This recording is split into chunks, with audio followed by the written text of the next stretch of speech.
Hey everybody, this is Roth again, and in this video we're going to be playing with something called rigid body simulations, and it's just one type of simulation that Blender has to offer us. You can see in this animation I've got a ball flying towards a stack of cubes, and the cubes get hit, they fly everywhere, and we don't have to really do keyframes on any of the cubes. All that's calculated for us, and it just looks good without much effort at all. So without further ado, let's get started. Okay, here we are with our default cube. We're actually going to use this cube instead of getting rid of it.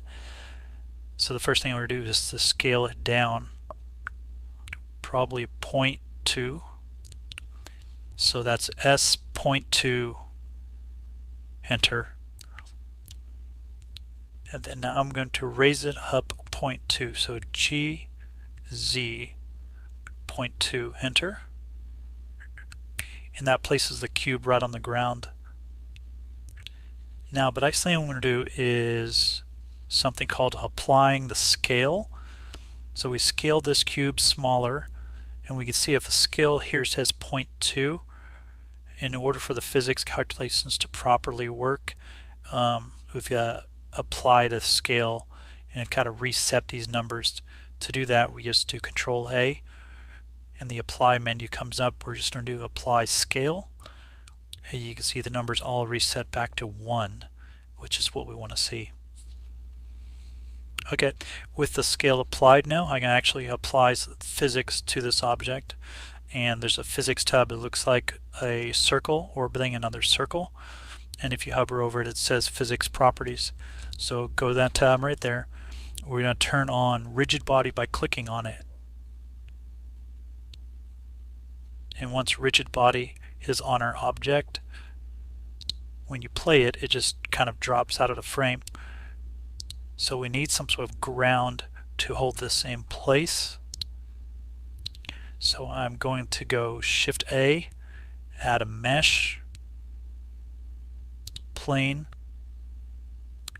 and on this plane I'm going to turn on rigid body as well.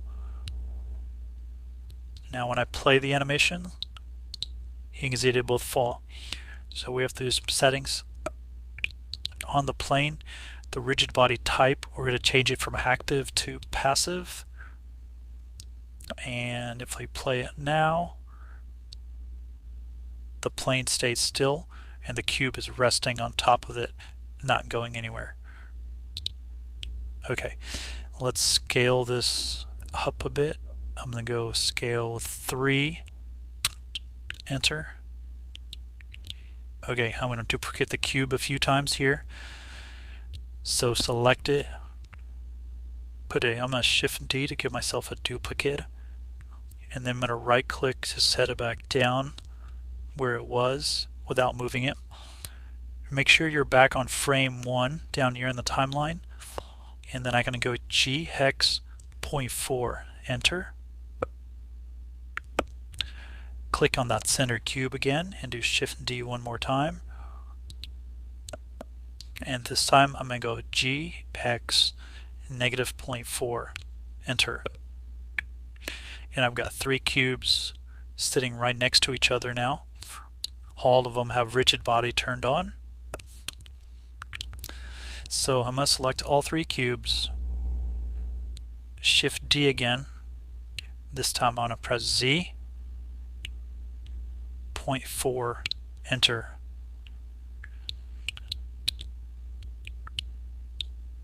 And then to repeat this, I'm going to go Shift R a few times. Let's do Shift R10. And that gives us a nice tall stack of cubes. Okay, let's add the ball that's going to smash into our cubes now. I'm going to press 3 on the number pad to go into my right view, and make sure it says right orthographic. If you press 3 and it says right perspective like this, and you're going to be in the wrong mode. So just press number pad 5 to go to orthographic. So right view, orthographic. So right view, orthographic is where you want to be. And then I'm going to shift right click my 3D cursor to where I want the ball to start. So I'm going about 1, 2, 3, 4.5 blocks away. About 1, 2, 3, 4.5 blocks up. And then I'm going to go Shift A, add a mesh, use these here. And his sphere's a little bit too large for our stack, so let's scale it down some. So press S, we'll go 0.6 with it, and then do the Control A and apply scale. Okay, I'm back in what I do by pushing 3 on the number pad. And what I'm going to do is create some keyframes to start the motion. And what we're going to do is we're going to keyframe the initial motion of this ball, but I'm going to turn off those keyframes and let the physics take over and let the ball smash into the cube on its own without the keyframes. So to do that, make sure you're on frame 1. I'm going to bring up my timeline a little bit so we can see our keyframes. And then on frame 1, I'm going to press, make sure your mouse is over the main window. I'm going to press I and insert a location keyframe. Maybe what I'm going to do is go to frame, let's say 5, move my ball down a little bit and towards almost touching the cubes, and then I'll press I again, insert a location keyframe. So if I play the animation, the ball stops at that second keyframe.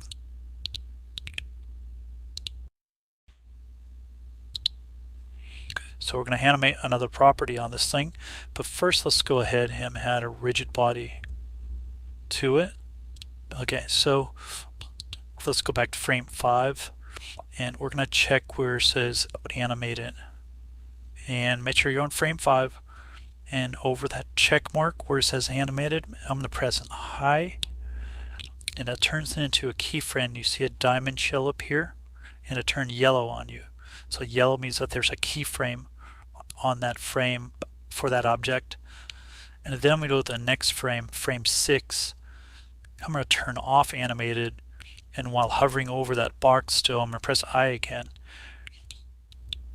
So it turns off the animation the very next frame. So what should happen is the ball should keep going past where we have that second keyframe stopping it. And if we go back to frame 1 and play it, you can see that the ball does a pretty decent job smashing into the stack of cubes. But we can make this better. So what I can do is, on my sphere, let's turn the mass up to, not that high, to 25. Go back to frame 1, and when you play the animation, the ball should have a lot more momentum to it, smashing a lot harder into the cubes, making them scatter everywhere. And that's basically it for the physics part of the scene. The rest of this is just kind of dressing it up, making it look a little bit prettier. We have no materials on anything right now, so we're going to have materials. So play your animation and get an idea by how long you want it to go for. I'm going to stop mine in about frame 70 because the ball's out of the picture right now. So let's say about frame 80 is where I want to end it. So change this end number to 80 or whatever number you decide your animation to stop at. So that when you play it, it'll just loop back to the beginning when it hits that frame number. So real quick, let's do some materials on these objects. Press Z, go to material preview, and right now I've got my sphere selected. So let's go to the materials tab and click on new from new material, and I'm just going to change the base color to something that looks pretty. I'm also going to turn up metallic to about 0.5 and my roughness down to maybe 0.3. and then I'm going to right click on it and do shade smooth. And then for the cubes, they should already have material since it's the default cube. All you have to do is change the base color on it, and all the cubes will change that color. And then lastly, the ground, click on new material, change its color, and that's basically it for this scene. Once you get to this point and you're done, go ahead and let me know so I can give you a grade for it. And until the next video, take it easy.